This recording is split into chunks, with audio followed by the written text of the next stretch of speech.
a discussion with Jamie Boggs, the Vice President of Athletics for Grand Canyon University.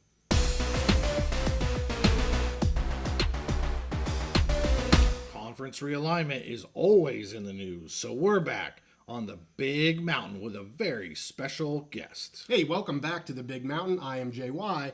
This is my good friend Steve, and we are so excited to have Jamie Boggs, the Vice President of Athletics for Grand Canyon University, join us to talk about the Lopes and them becoming a member of the Mountain West Conference. For the followers that we have, we talked about this when the news broke out, and we were able to get Jamie on here and have a great conversation with her regarding Grand Canyon University, where they're at today, and the future of where they may be headed. Well, we want to welcome Jamie Boggs, the Vice President of Athletics for Grand Canyon University. Welcome to the Big Mountain. Thank you. Appreciate y'all having me and welcoming us into the Mountain West community. Very excited. Well, we're excited to have you. I love this. As soon as the news dropped that this was happening, I was on X getting all kinds of goodies out there. We record here only once or twice a week, so sometimes our pods are a little bit later. We're not a breaking news channel, but I thought it was fantastic. We did a couple standalone episodes on GCU, so I'm happy that you're able to join us and talk about the Lopes. And as they get ready to join the Mountain West Conference, I believe if my research is correct, you're actually a native of the Phoenix area. Is that accurate? That's right. Born and raised here. Actually, our first family home was about 3 miles from GCU. Wow. So I knew about it growing up, and it was an amazing opportunity to be able to come back. But it's interesting because growing up, it was a different university. It was Grand Canyon University was much smaller. I think it was a modest campus, if that's a good way to put it. It was a modest campus. And I was out on the east. I was working at Duke University, working at Georgia State.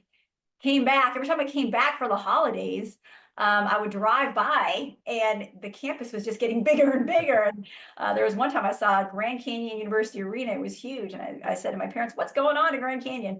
It's been great to be back. But yes, I am a native of Phoenix and know the community really well and happy to be back here for sure. Well, that's fantastic. So let's dive into just the university. Of course, we're going to get into the athletic program. We're going to get into the Mountain West here in a little bit. But if you could just, give a broad brush picture of the university, a lot of growth, at least it seems here over the last maybe decade or so. You just mentioned that. Can you just give a better feel of where the university is at now? And maybe as we get down our discussion, we'll talk about the future here in a little bit as well. I am really proud to work at Grand Canyon University. It's probably one of the most interesting stories out there in higher education. So we're celebrating our 75th anniversary. We're actually founded in 1949, and we were a much smaller university. In the early 2000s, the school was $20 million in debt, on the verge of closing. And that's when they brought in our current administration, President Brian Mueller. So he came into the university, raised capital, invested hundreds of millions in campus, in infrastructure, in people, and technology. And in a very short period of time, less than 10 years, we went from being on the verge of closing 900 students to 20,000 students. And that was during a period when enrollment enrollment had been going down. So it's pretty incredible what the university has done and the community that we're able to serve through having a private Christian university. I know a lot of people have probably heard that they kind of wonder, what's our status? Are you profit? Are you not profit? Right. And historically, we are a nonprofit institution. We've been around since 1949. During that time when we were about to close, we had to figure out a ways, and I say we, but I wasn't here. Our president had to figure out a way to invest back into the campus, and that's when we were for profit for a short period of time, invested all that money back into campus, and in 2018 we reverted back to our 501c3. So that's for clarity on our status. That is what we are.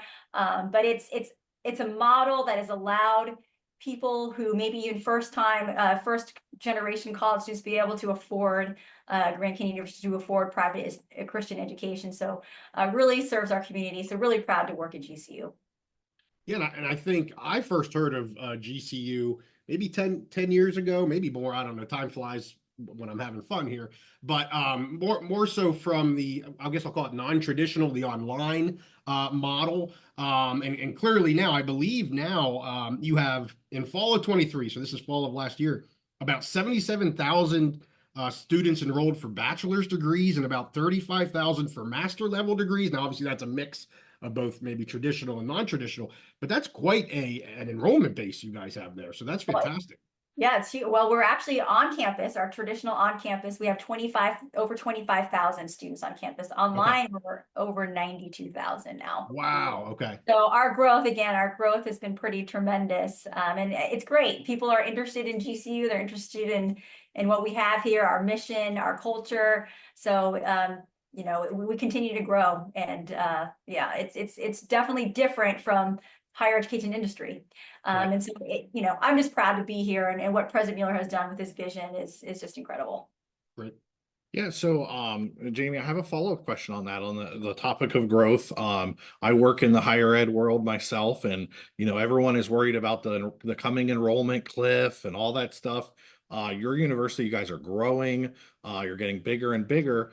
And it's really been, you know, we're a sports show, obviously. It's really been the last 5-6 years that I've really noticed that Grand Canyon University has become the up and coming rising school in the world of college basketball, especially. So, you know, obviously you have growth going in your enrollment. My question for you is, we had a long time, you know, 100 years of just traditional NCAA, where the traditional powers controlled everything. The smaller schools, it was so hard for them to break through. You guys have broken through in college basketball. Would you say, have the changes to the NCAA system, changes to the rules, have they made, you know, with NIL and all the different marketing opportunities, has that made a difference for you guys? Has that created more opportunities for Grand Canyon University, or do you think that you'd be at the same place anyways, even under the old traditional rules? I think our trajectory would always continue to grow. You know, we started growing, you know, we turned Division I in 2013, which is hard to believe. It's really only been, you know, it's a very short time of being Division I. And I think you had mentioned it was, you know, about around that time that you started to hear about us. And you know, the most important, and I'll say this again and again, but the most important piece of a successful athletics department is the commitment of the president. And I think any AD would agree with that. And so he's been committed to growing all areas of campus, all areas. And we've grown academically extensively. We've grown in every area. But he's been committed to growing athletics. And so we've always had the resources from the start. We have amazing facilities. I don't think you've been to campus before. We'd love to have you. We'd love to host you. But we have really impressive facilities at the D1 level. And there was an investment from the start. We always made sure, even when looking at our budgets and our recruiting and our ability to schedule, he always made it so that we were, you know, sitting at the top of our conference, towards the top of our conference. He allowed us to hire the coaches that we needed to hire to get us to that next level. So the investment and the commitment has always been there. The other thing I think that we have is a culture that it's a strong culture of community. And so when the whole change with especially the transfer portal, because that really came before all of this. Yeah. Our student athletes want to stay here. And it's because they love the community here, and they love they align with our Christian mission. They love just the supportive fan base. We have a great fan base. Our fans, they don't get mad at us, even when we don't win games that we should win. They are so supportive. So it's all that positivity and that culture that you don't see at other places that has really benefited us. So on top of the financial investment and the resources, we have all these intangibles within our culture that has allowed us to progress. You know, adding in the whole dynamic of now, you know, the NIL, the house settlement, we're in a great position because we have such a great stable financial model, enrollment strong, and there is a correlation between the health of the university and the health of athletics. And so we have, without question, been the beneficiary of that. You know, we're able to we have corporate donors who really support our athletics program and NIL. And some universities, they don't have that ability to take that away from the university and gear towards athletics. Well, we do.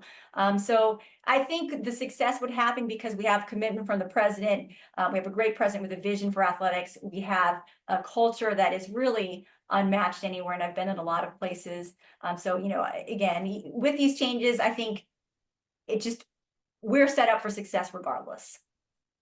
That's great. Well, we're getting down into athletics, and that's where I was headed next. I believe you sponsor 21 different teams, 10 men's and 11 women's, and you're currently a member of the Western Athletic Conference. We're going to get to the future here in our next section of questions. But can you maybe speak to just a little bit more about your athletic programming right now? You know, 21 is super solid in terms of the number of teams that you're sponsoring. And then you talked about the local support, the donor support, and how that plays into this strong athletic program as well. Yeah, well, we turned Division I in 2013, and it's impressive that the university, and I say the university, I never say athletics won, the university has won 70 Division I championships since turning Division I, and it is impressive because we've only been postseason eligible for the last, I think, 7 or 8 years. Last year was a record year for us. We won 13 championships in 1 year. It was also the first time we've had multiple teams advance. We've had four teams win within the NCAA tournament. And so I think within men's basketball, baseball, and softball, there were 4 other programs that had won tournament games, and it was us, I think Texas A&M, Oregon, Tennessee. We were the 4 schools that did that. So it was a great year for us, and you know, but it's our foundation. It's not our ceiling. So we have very lofty goals. Our goals are to be competitive at the national level. I think we're making the progress that we expected to make. You know, we wanted to start when we turned Division I. You know, our goal was we're going to consistently win conference championships. I think we're there, and that's the baseline. Then it's to move forward in the NCAA tournament. And then, of course, after that, we're aiming for national championships. So we're very competitive. We're very aggressive with our goals. That's awesome. And it's, I believe, 3 out of the last 4 men's NCAA tourneys that you have been a part of as well. So definitely making a name for yourselves when you're making the tournament for sure. So I want to switch here a little bit maybe to the Mountain West Conference. That's when, you know, I specifically dove into you guys a lot deeper when that news broke. And we, you know, it wasn't that long ago that actually happened. Like I say, time flies when you're having fun. But can you maybe talk about how that happened, the discussions? You know, was that something you were you've been looking for a while, or is that more the Mountain West coming to you? I'm not sure what you can and can't say, but can you maybe just unravel how that all kind of played out there early on? Yeah, I think all universities are at a point. It's just the landscape that you're always having to stay on top of conference realignment. And the Mountain West has always been attractive to us. It's always, you know, we are very invested in basketball, and their basketball programs, Mountain West basketball programs, are impressive. I just think I saw the latest release. It was at top 5 of the schools are, I think, top 66 in net for men's basketball. So it's really impressive what the Mountain West has been able to accomplish from a basketball standpoint. So it's always been of interest to us, and there's always more conversations happening all the time with multiple conferences. And since the day we turned Division I, there's been multiple conversations with multiple conferences.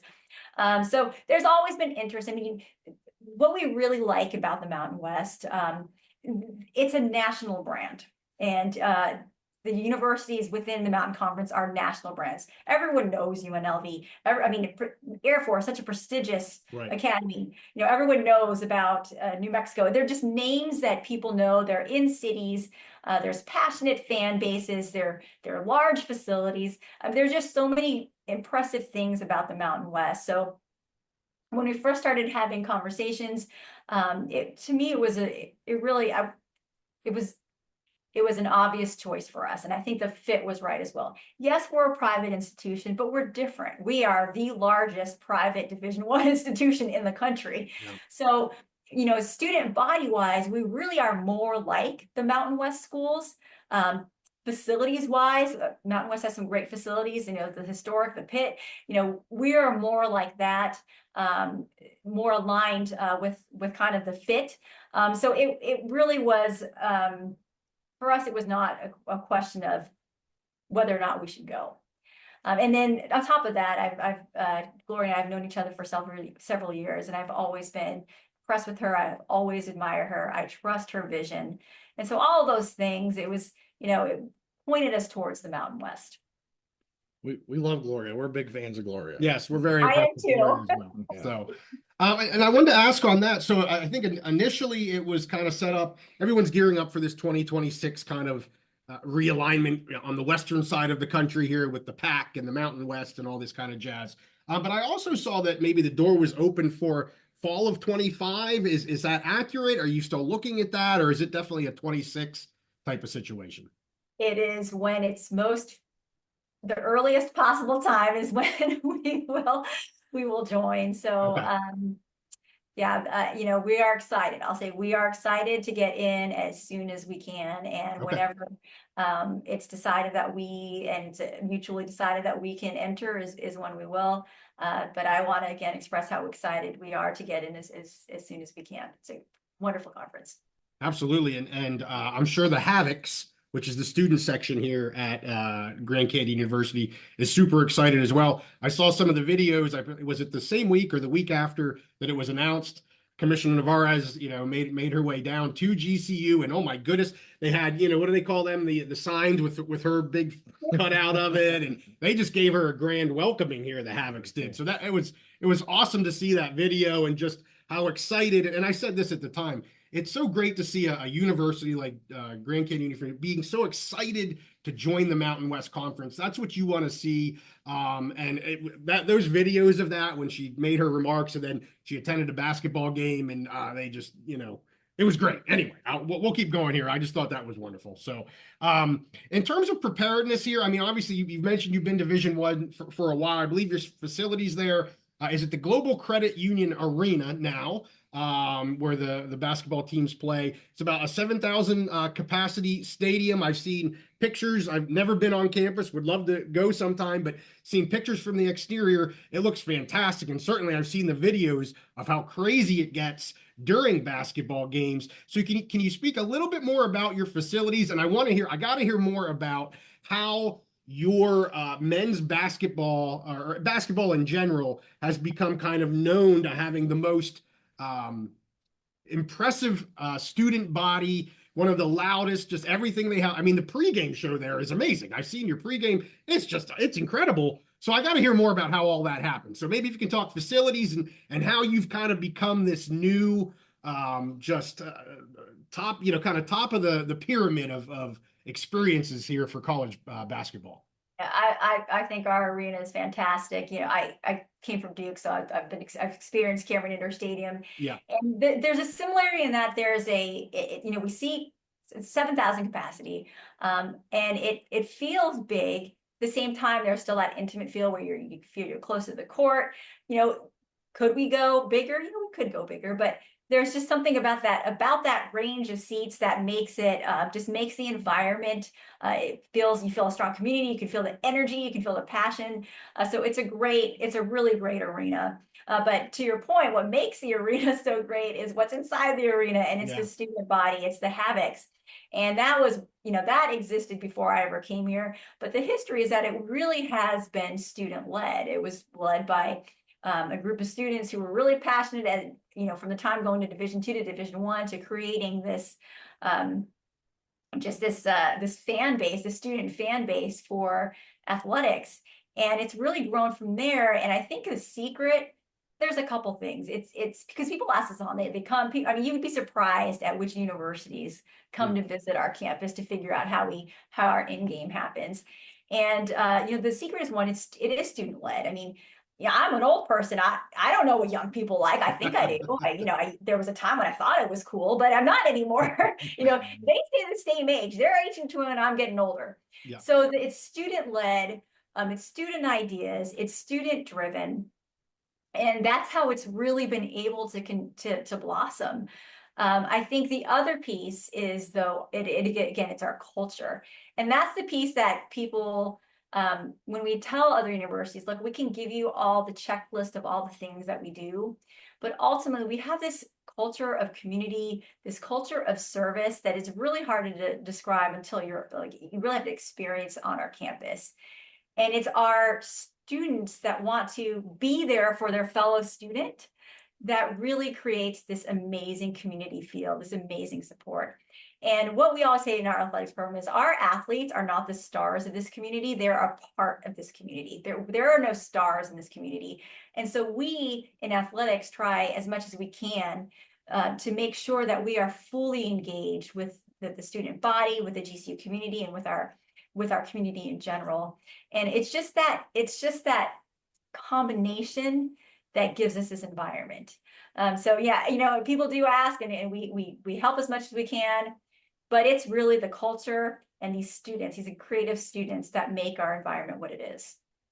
Yeah, well, and I would just say, I mean, you can see that it's student led, because the administration and people like yourself, you can make it work for a little while, maybe for a season or two, but to have the longevity that it's had, and just the culture, like you said, I mean, I think that's the perfect word. Like it's ingrained into that university, and it means something, right? It's not just a gimmick. It's like it is exactly what that university is, and I feel like you can see that when you see these videos. I've never experienced it. Maybe someday I can, but I kind of get that feeling like it is the culture. It's ingrained in that university. So, Well, go ahead. I'm sorry. No, please. No, I appreciate you said that, because it is truly authentic. Yeah. Our students are like this all the time. I mean, it's amazing. If you go across campus, a student, if you're 10 feet away from the door, a student will hold that door open for you.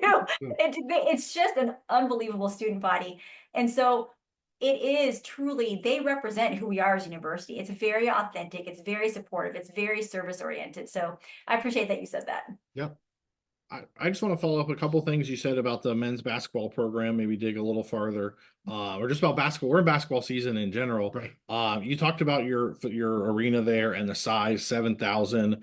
And honestly, we're based out east. I think a lot of the bigger programs out east who went to bigger arenas and now they don't have that atmosphere. They are looking at going back towards the 7 to 9 to 10,000 fan arenas, because you get that intimacy, you get that feeling of everyone being close to the court instead of the cavernous feeling. So maybe you guys are innovative right now with what you're doing with that arena. But I want to talk, I mean, we're getting into college basketball season. It's an exciting time.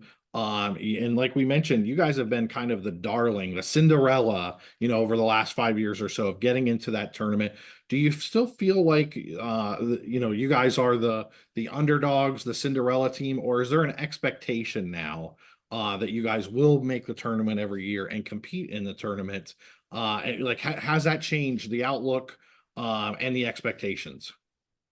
I do think there's an expectation. I know with all of our sports, not just that, with all of our sports now in the conference, we're the ones everyone wants to beat.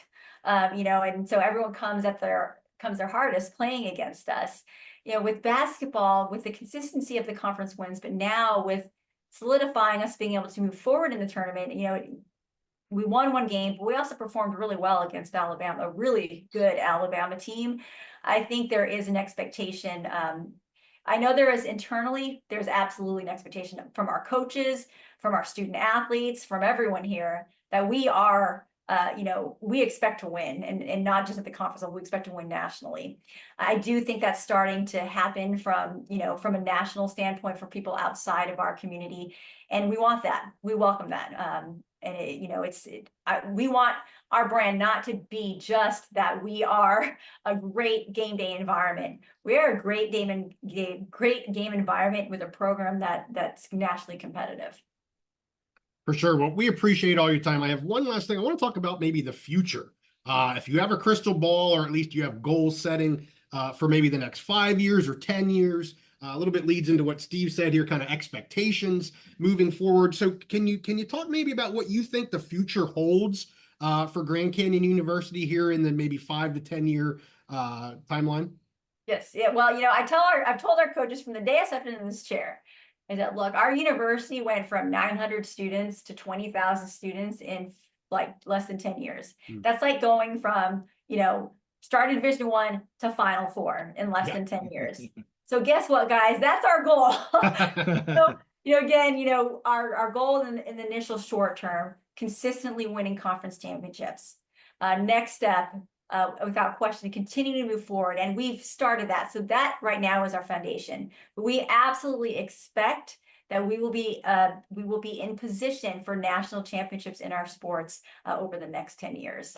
Our coaches believe it, our student athletes believe it, our university believes it. That's fantastic. And I have to ask you one last question here.